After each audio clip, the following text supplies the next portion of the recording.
Hello, I'm John K. Coyle, the Time Guy, and today's 4 Bullet Friday is going to anchor to time, my favorite subject. And today we're going to talk about something that you really don't hear a lot about. People talk a lot about the time value of money, but how much do we talk about how we invest our time? Because time is an investment, and I would argue that time is an even more important currency than money. And one thing that is definitely true is you can use money to buy time, and you can use time to get money, but that relationship isn't so direct as it would seem. And in fact, the way we invest our time, just like money, has returns. So we talk about the investment value of money, and sure, what are your returns? It's a percentage of the money invested. But what about the investment value of your time? What are the returns? You could use a monetary value, but we know that life is not about money. You don't value your life here on earth based on money. You value it based on your moments, your experiences. Our life is an amalgamation of moments. So if our memories and our moments are who we are, then the investment value of our time must somehow return to what is the value of those moments. And so I'm a former consultant, so of course I have a 2x2 here to talk about.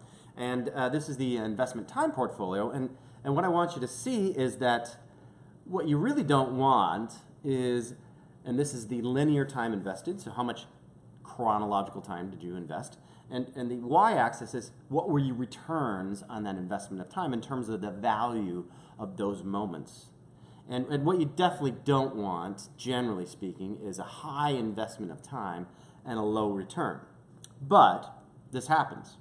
There are things in life that require undue investments of time that may have low returns. If you have a boring routine job, for example, no aspersions to a toll booth collector, but that seems quite boring and it's fairly time consuming. Well, I would call that investment time, right? You invest that time, those 40 hours or plus commute 45 or 50 hours, to be able to invest into the other portions of this portfolio where you have a higher return on that investment, and that's just fine.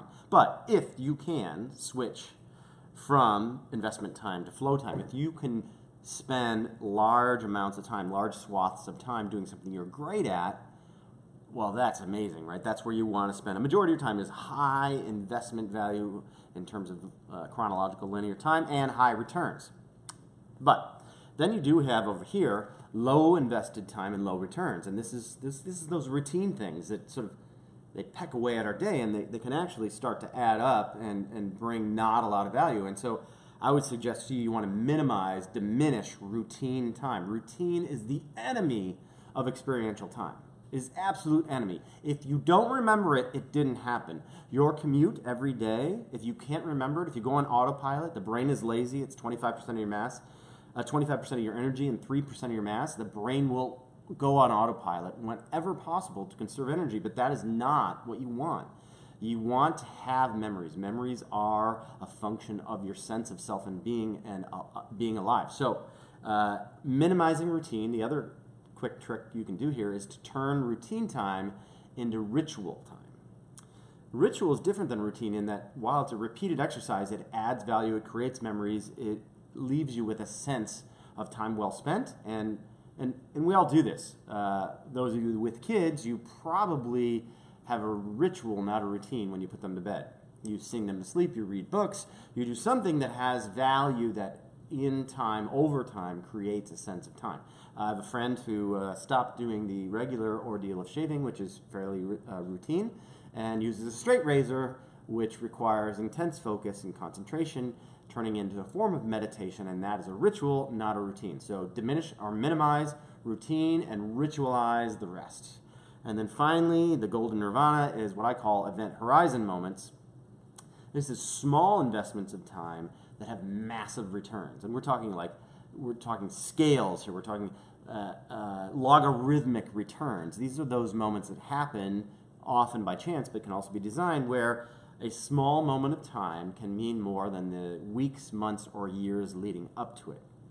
And you know, the things that sort of take place part of normal life is the birth of the first child, or the first kiss, or the first I love you, and also relatedly, the passing of a loved one for the first time.